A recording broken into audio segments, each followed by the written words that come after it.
स्पोरोजेनेसिसची जी प्रक्रिया आहे त्या प्रक्रियेच्या माध्यमातून सुद्धा काय तयार होत असतं, हे तयार होत असतं, हे लक्षात घ्या.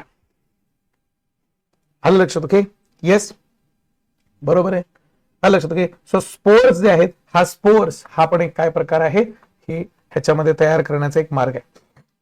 आलं लक्षात? ओके, येस सर, समजलं आम्हाला की फंगस जे आहे या फंगसचे हे सगळे प्रमुख वैशिष्ट्य जे आहेत हे आपल्याला सांगता येईल.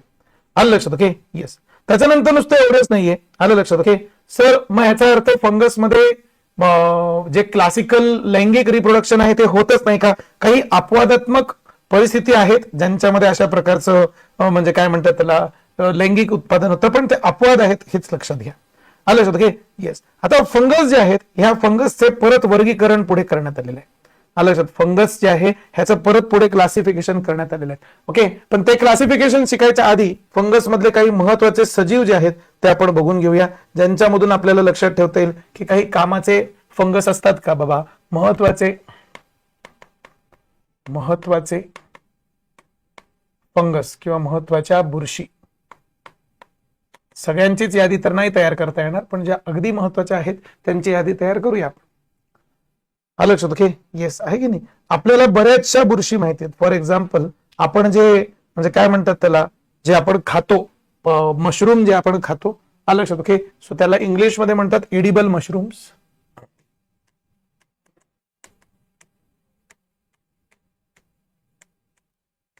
ओके, आपण जे खातो, आलं लक्षात? ओके, खाण्याचे मशरूम असं आपण म्हणूया, खाण्याचे मशरूम.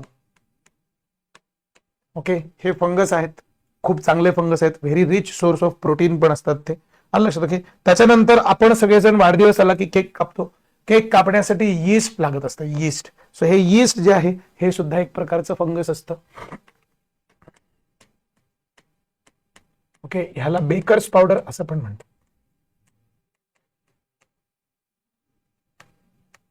ओके, बेकर्स पावडर असं पण म्हणतात. मराठीमध्ये यीस्टला यीस्टच म्हणतात.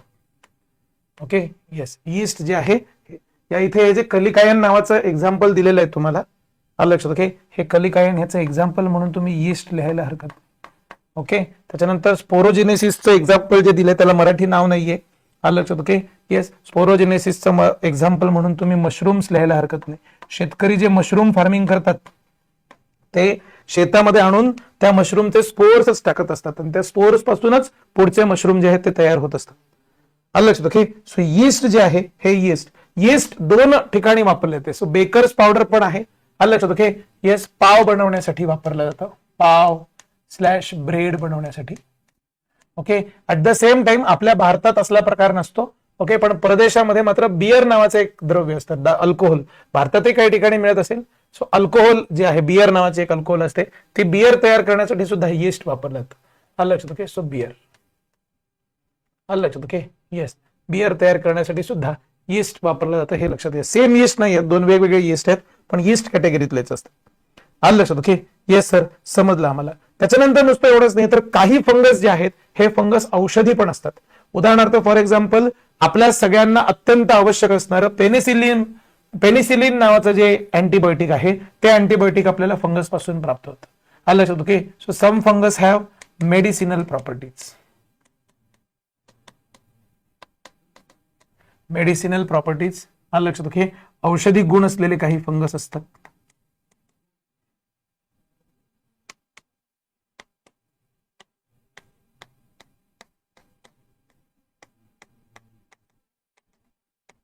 Okay, best example is antibiotic प्राप्त होतो पेनिसिलियम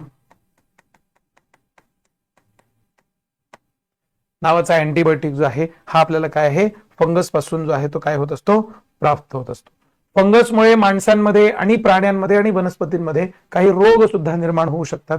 ओके, उदाहरणार्थ फॉर एक्झाम्पल व्हीट रस्ट नावाचा एक रोग आहे, हा फंगसमुळे होतो. आलं लक्षात? ओके, लाल्या, आपण मराठी भाषेमध्ये त्याला लाल्या म्हणतो, उसाला लाल्या पडला. आलं लक्षात? ओके, सो फंगसमुळे काही रोग पण होतात.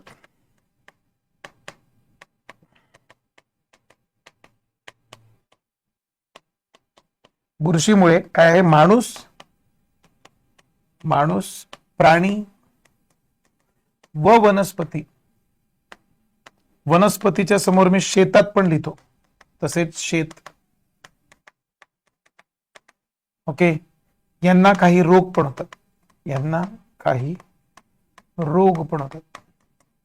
उदाहरणार्थ फॉर एक्झाम्पल माणसांमध्ये होणारा okay black lung disease,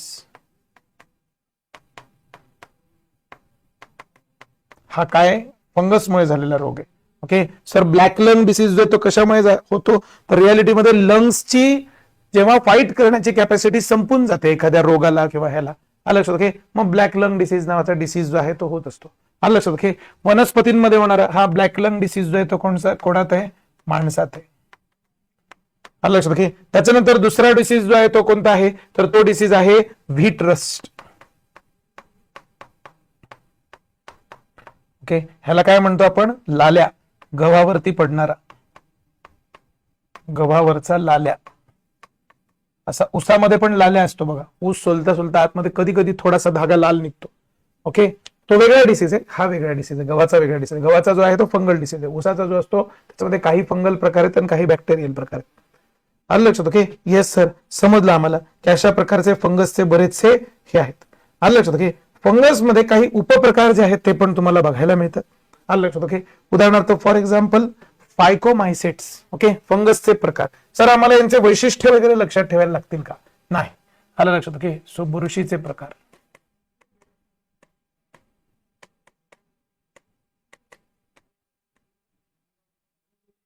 okay, बुरशीचे जे प्रकार आहेत त्या प्रकारांच्या मध्ये तुम्हाला काही लक्षात ठेवायचे. पहिले आहेत फायकोमायसेट्स, यांचे मराठीमध्ये पण तसेच नाव असतात, आलं लक्षात. ओके, तसेच लिहून पण घ्या.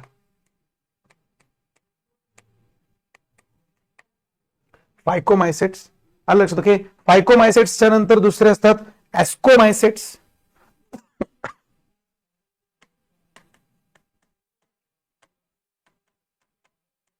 ओके, फायकोमायसेट्सच्या सारखेच ऍस्कोमायसेट्स असतात, आलं लक्षात. ओके, त्याच्यानंतर बेसिडिओमायसेट्स. प्रत्यक्षामध्ये आपण तुम्ही जर नीटचे विद्यार्थी किंवा जेडब्ल्यूचे विद्यार्थी असला असतात तर तुम्हाला या प्रत्येकाच्या अजून आतमध्ये जाऊन सांगितलं असतं. आता मी फक्त नावं आणि त्यांचे काही वैशिष्ट्य, काही उदाहरणं सांगतो. तुम्हाला जर लिहून घ्यायचे असेल तर तुम्ही लिहून घ्या, आलं सर. त्याच्याने फायदा होतोच, नाही होत असेल थोडी एक्स्ट्रा नॉलेज काय वेस्ट थोडी जातं, आलं सर. ओके, सो अजून एक आहे बेसिडिओमायसेट्स. काय नाव आहे, बेसिडिओ मायसेट्स. ओके, बेसिडिओमायसेट्स. आणि त्याच्यानंतर पुढे येतं ते म्हणजे काय, तर ड्यूटेरोमायसेट्स. काय नाव आहे, ड्यूटेरोमायसेट्स, DEUTERO. ओके, सगळ्यात पहिलं आहे फायकोमायसेट्स, आलं लक्षात. ओके, एक सेकंद ना, मी पाणी पिऊन येतो. देवा, पाणी संपलं वाटतं.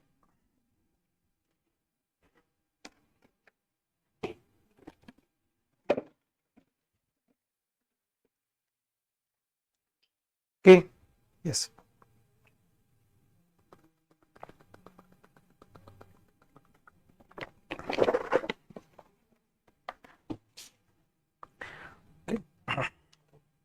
सर, ह्याच्यामधले जे फायकोमायसेट्स आहेत, ओके, तुम्हाला हा जो शब्द आहे मायसेट्स, मायसेट्स, मायसेट्स, मायसेट्स, आलं लक्षात. ओके, हे जे शब्द आहेत हे बुरशीला आयडेंटिफाय करणार आहेत. जसं मी तुम्हाला मागच्या याच्यामध्ये फाईट हा शब्द सांगितला, PHYT, फाईट हा शब्द आला की ते वनस्पतींशी संबंधित आहे, हे लक्षात ठेवा. बाय अँड लार्ज, आलं लक्षात. बायोलॉजीमध्ये असे बरेचसे कीवर्ड्स तुम्हाला सापडतील, आलं लक्षात. ओके, तसं फायकोमायसेट्स जे आहेत हा प्रकार आहे, आलं लक्षात. Okay, yes. हे फायकोमायसेट्स जे आहेत त्यांच्यामध्ये बरेच वैशिष्ट्य आहेत. उदाहरणार्थ असेक्शुअल रिप्रोडक्शन होतं, झूस्पोर म्हणजेच स्पोरोजेनेसिसच्या माध्यमातून त्यांच्याकडे काय होतं, हे झूस्पोरच्या माध्यमातून यांच्यामध्ये रिप्रोडक्शन होत असतं, आलं लक्षात. Okay, yes. त्याच्यानंतर नुसतं एवढंच नाही तर ह्यांच्यामध्ये काही फेमस एक्झाम्पल्स आहेत. उदाहरणार्थ फॉर एक्झाम्पल रायझोपस नावाचा एक बुरशी आहे, रायझोपस, जी ह्याच्यावरती ब्रेड असतो ना आपला, ब्रेड जर खूप दिवस असा उघडा राहिला तर त्याच्यावरती जी बुरशी येते, आलं लक्षात. ओके, येस, आहे की नाही, तो रायझोपस जो आहे तो या फायकोमायसेट्स प्रकारामध्ये येतो, आलं लक्षात. Okay, yes. त्याच्यानंतर नुसतं एवढंच नाही तर मस्टर्ड. मस्टर्ड म्हणजे काय, मस्टर्डला आपण मराठीमध्ये काय म्हणतो, ओके, येस, मस्टर्ड जे आहे मोहरी, मोहरी जी आहे, तर मोहरीवरती एक विशिष्ट फंगस येतो, त्या फंगसचं नाव आहे अल्बुगो. हे दोन्ही एक्झाम्पल्स लिहून ठेवा, आलं लक्षात. ओके, येस, आहे की नाही, रायझोपस ओके, ब्रेडवर येणारी बुरशी,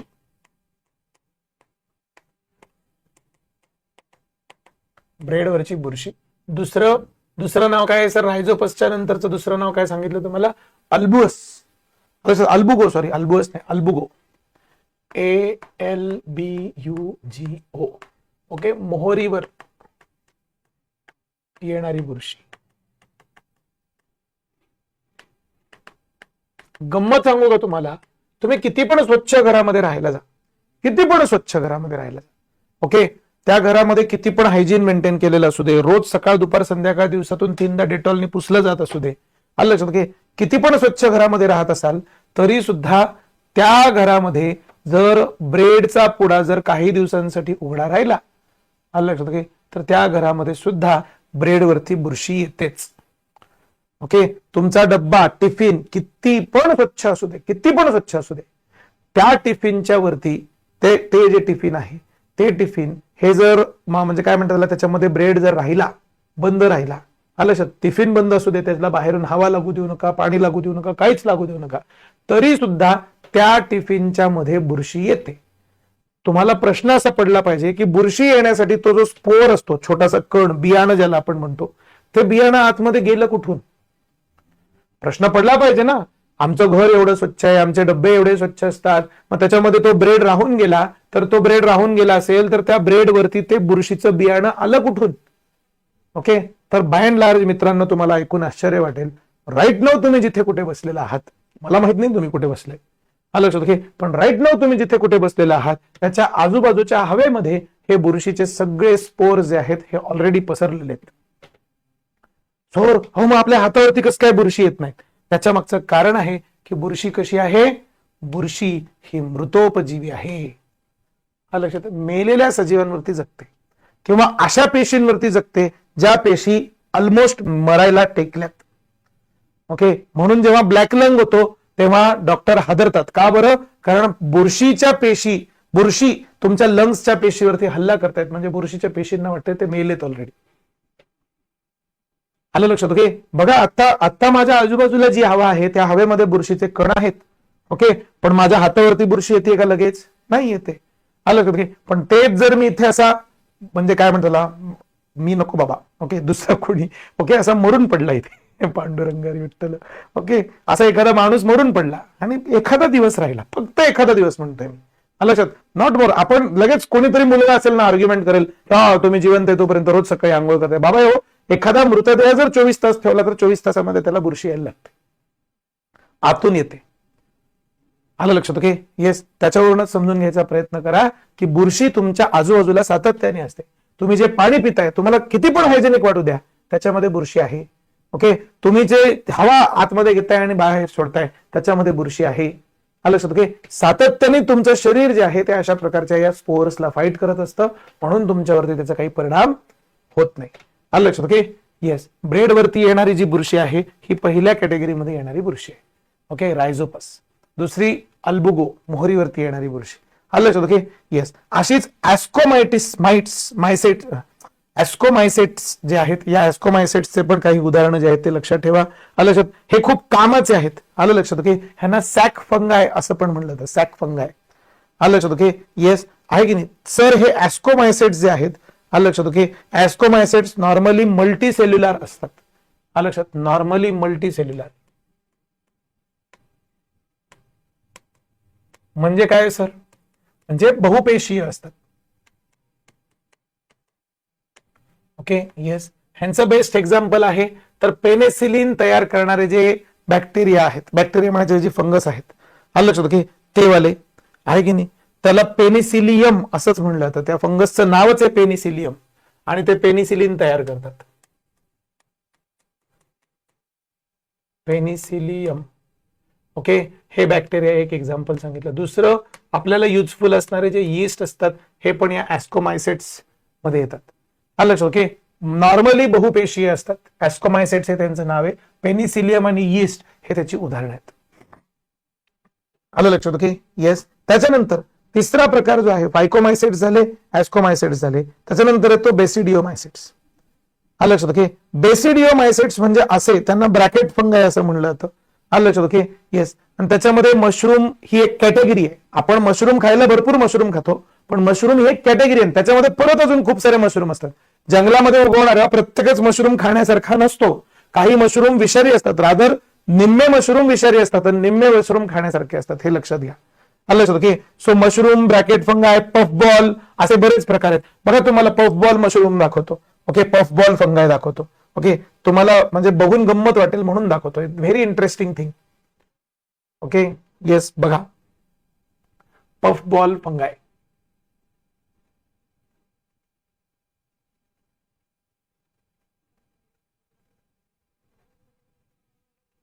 ओके पफ बॉल फंगाय. आलं लक्षात. ओके येस हे सगळे पफ बॉल्स आहेत. ह्याच्यातले सुद्धा काही खाल्ले जातात आणि काही खाल्ले जात नाही. आलं लक्षात. ओके सगळे पफ बॉल आहेत. किती मोठे होतात बघा ते. त्या माणसाने हे फंगस आहेत बरं का, पफ बॉल फंगस. आलं लक्षात. ओके येस इतके मोठे मोठे पफ बॉल तयार होतात. आलं लक्षात. ओके जसे पफ बॉल फंगस असतात तसे मशरूम फंगाय जे आहेत ते पण असतात. ब्रॅकेट फंगाय असतात. ब्रॅकेट फंगाय पण दाखवतो तुम्हाला बघा. तसं तर तुम्ही बघितले असणार आहेत हे. आलं लक्षात. ओके खास करून ग्रामीण क्षेत्रामध्ये राहणारे लोक जे आहेत त्यांना बघायला मिळतात. शेत ह्याच्यामध्ये असतात बघा हे असे. दिस इज ब्रॅकेट. असं एखाद्या लाकडावरती खूप सारी फुलपाखरं बसलेत असं वाटतं त्या फंगसकडे बघितलं. आलं लक्षात. ओके येस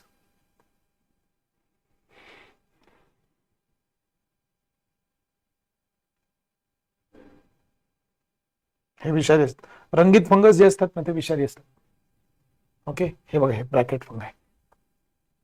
हे ब्रॅकेट फंगायचं एक एक्झाम्पल आहे तुमच्या समोर जे येते. आलं लक्षात. ओके हे पण हे सनसेट फंगाय म्हणतात त्याला.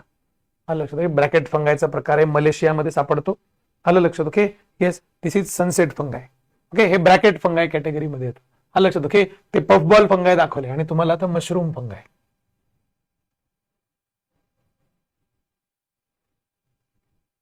ओके हे बघा हे मशरूम फंगाय.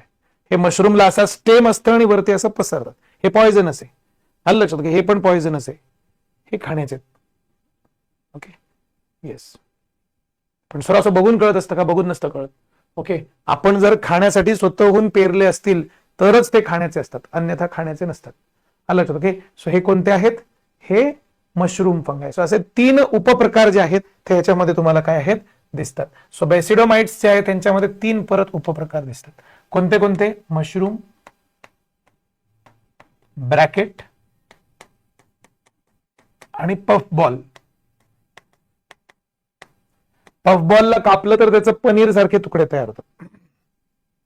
हा लक्षात घे. सो मशरूम, ब्रॅकेट आणि पफ बॉल अशा प्रकारचे फंगाय जे आहेत ते त्याच्यामध्ये तयार होत असतात. आलं लक्षात. ओके येस त्याच्यानंतर नुसतं एवढंच नाहीये. आलं लक्षात. ओके तर हे बेसिडोमायसाइट्स जे आहेत या बेसिडोमायसाइट्सची खासियत अशी आहे की ह्यांचं प्रजनन जे आहे हे कलिकायन पद्धतीने होत असतं. ओके ह्यांचं प्रजनन 2 पद्धतीने होतं. एक होतं फ्रॅगमेंटेशन पद्धतीने, म्हणजे ह्यांच्यातला कुठला पण मशरूमचा असा छोटासा तुकडा तोडून तुम्ही कुठे टाकून दिला तर तिथे परत नवीन मशरूम जे आहे ते येईल. आलं लक्षात. किंवा नवीन ब्रॅकेट येईल किंवा नवीन पफ बॉल पण येईल. आलं लक्षात. Okay yes fragmentation. आणि दुसरं जे आहे ते म्हणजे काय? स्पोरोजेनेसिस. ओके सो स्पोर्सच्या माध्यमातून पण प्रजनन होतं हे पण त्यांचं लक्षात ठेवा. आलं लक्षात. ओके येस आणि त्याच्यानंतर त्याच्या पुढचं आहे त्याचं नाव आहे ड्यूटेरोमायसेट्स. ओके ड्यूटेरोमायसेट्स जे आहेत ह्यांना इम्परफेक्ट फंगाय असं म्हणलं जातं. आलं लक्षात. ओके येस आहे की नाही. सो ह्यांना एक वेगळंच नाव आहे इम्परफेक्ट फंगाय.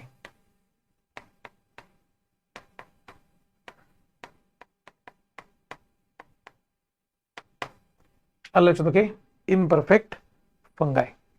आलं लक्षात. ओके येस सो आतापर्यंत आपण 3 किंगडम जे आहेत ते बघितलेत. ओके पहिला किंगडम कोणता बघितला? मोनेरा. ओके हे मोनेरा कसे असतात सर? हे प्रोकॅरियोट असतात. एकदम साधी पेशी असते म्हणून प्रोकॅरियोट म्हणायचं. त्याच्या पुढचे सगळे युकॅरियोट्स आहेत. त्यांच्यामध्ये येतात प्रोटिस्टा, मोल्ड्स वगैरे जे आहेत त्याच्यामध्ये प्रोटिस्टामध्ये येतील. युग्लिनॉइड्स वगैरे येतील. आलं लक्षात. ओके एक पेशी सजीव आहेत असं समजा सगळे. ओके त्याच्यानंतर पुढचे येतात फंगाय. आलं लक्षात. ओके आणि त्याच्यानंतर आता पुढचं लेक्चर जे जम्बो लेक्चर्स जे चालू होतात तुमचे 2-2, 3-3 तासाचे. आलं लक्षात. ओके आजचं शेवटचं छोटं लेक्चर आहे तुमचं आहे की नाही. आलं लक्षात. ओके येस आता जम्बो लेक्चर जे चालू होतात त्याच्यामध्ये तुमचं आहे ॲनिमल किंगडम, खूप डिटेलमध्ये जावं लागतं. ओके, आणि प्लांट किंगडम.